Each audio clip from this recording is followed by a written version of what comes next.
There's a very specific sound that water makes when it's about to ruin your life. It's not a splash, and it's certainly not the gentle pitter-patter they use in sleep aid apps. No, it's a low, guttural growl that vibrates in your marrow, the sound of thousands of tons of liquid searching for the path of least resistance, which, in the case of Evergreen Hollow, happened to be right through our living rooms. I stood there on my porch, watching the Siren Creek retention pond swell like a bruised lung, the surface tension holding on by a thread, while the storm drains, clogged with the aesthetic mulch and decorative river stones mandated by the board, simply gave up the ghost. I had spent 6 months screaming into the void, sending emails that were treated like spam, and holding up maps that were treated like treason, only to realize that in a neighborhood built on the image of perfection, the truth is the only thing they'll never pay to maintain. My name is Caleb Sterling, and I'm a man who carries the ghost of the Great Delta Flood of 2016 in my back pocket. I've seen what happens when the sky stays open for 3 days straight. I felt the cold, oily touch of rising water against my ankles in the dark, and I promised my 9-year-old daughter, Maddie, that she would never have to wake up to that smell of wet drywall and lost memories.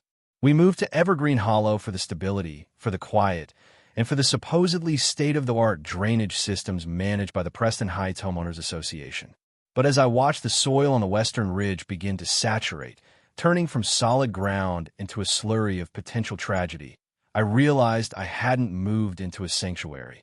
I had moved into a beautifully landscaped trap. It started with the data. I'm a civil engineer by trade, the kind of guy who looks at a topographical map and sees a battlefield.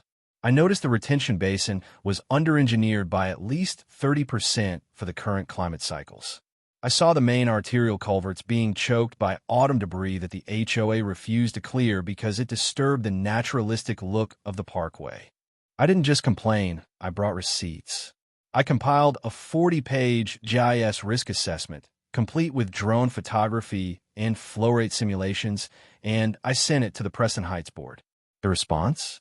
A formal letter from Vivian Vance, the board president, a woman whose blazer was always a more vibrant shade of red than the emergency exit sign she ignored. The letter didn't thank me for the free engineering consult.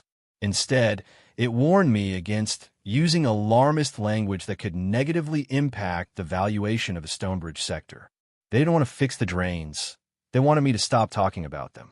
So while the rest of the neighborhood was worrying about the exact shade of beige allowed for their mailbox posts, Maddie and I were in the garage. She's a smart kid, too smart sometimes. She didn't ask why we were filling dozens of polypropylene heavy-duty sandbags. She just held the bags open, her small hand steady as I shoveled. We were the weirdos of Lot 42, the family obsessed with the weather. But as the first clouds of the October supercell began to bruise the horizon, I wasn't looking for approval. I was looking for the high ground.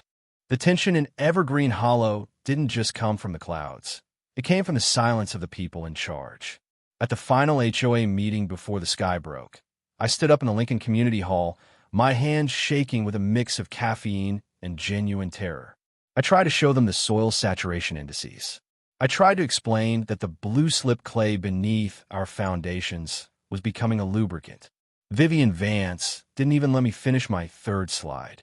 She tapped her gavel, a dainty wooden thing that sounded like a toy, and said, "Mr. Sterling, we have a professional management company for these matters. Your hobbyist observations are bordering on harassment. If you continue to spread this misinformation on the Preston Heights NeighborLink app, we will be forced to suspend your account and issue a $500 daily nuisance fine." 2 days later, the rain began.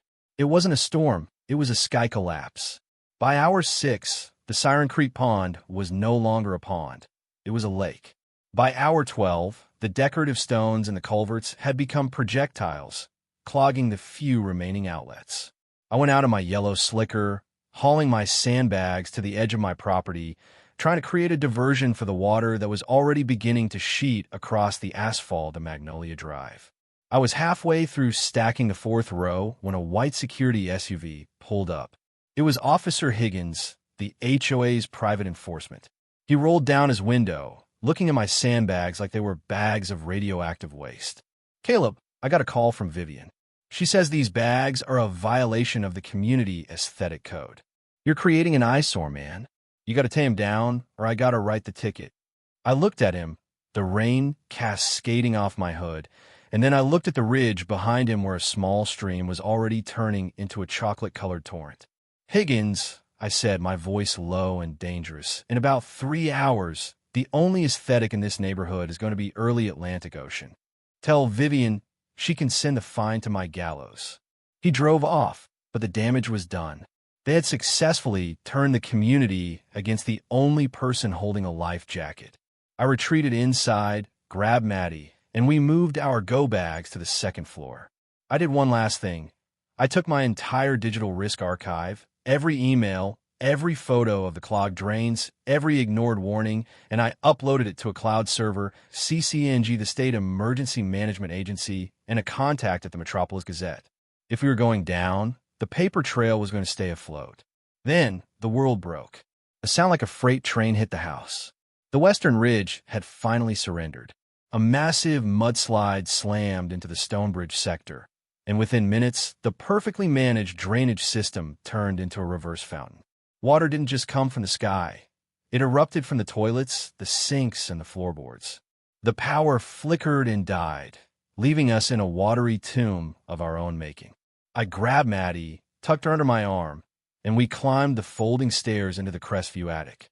Through the small gable window, I watched as the evergreen hollow I knew disappeared. The luxury SUVs were floating like corks. The manicured lawns were under 4 feet of debris.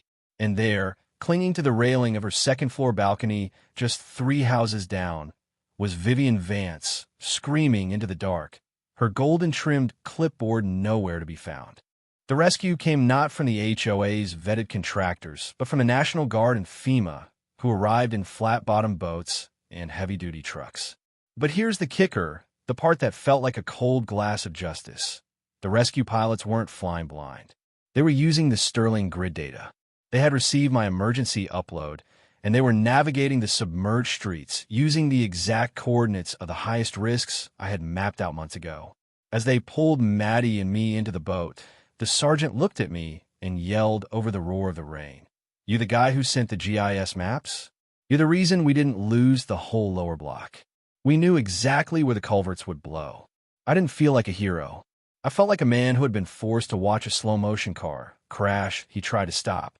We rode past Vivian's house. She was shivering, wrapped in a coarse wool blanket, looking at the ruins of her suburban utopia. When she saw me, she didn't apologize. She didn't thank me. She just looked away, unable to meet the eyes of the man she had called a nuisance. In the weeks that followed, the water receded, but the truth stayed on the surface.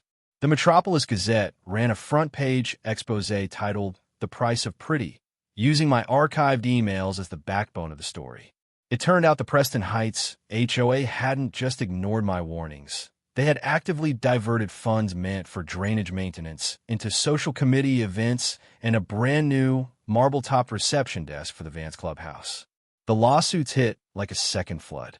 Vivian and 3 other board members were forced to resign under the weight of a class-action negligence suit. They faced a criminal investigation for willful endangerment after it was discovered they had suppressed a city engineering report that mirrored my own. The HOA didn't just change leadership.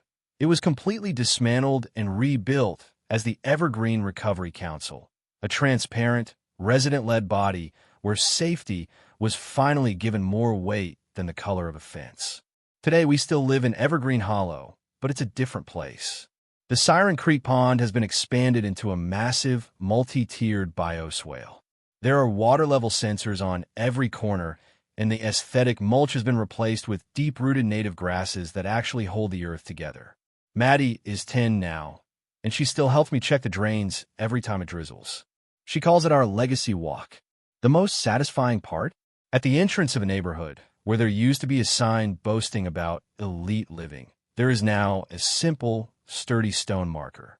It lists the water levels from the flood, a reminder of what happens when you choose ego over engineering. We learned a hard lesson in the Hollow. A community isn't built out of bylaws and architectural standards. It's built out of the responsibility we have to one another. You can bury the truth under layers of sod and pretty flowers, but eventually, the rain will come. And when it does, you better hope you're standing on a foundation of honesty rather than a pile of ignored emails. In a world obsessed with curb appeal and social status, why do we treat the person sounding the alarm like an enemy of the people?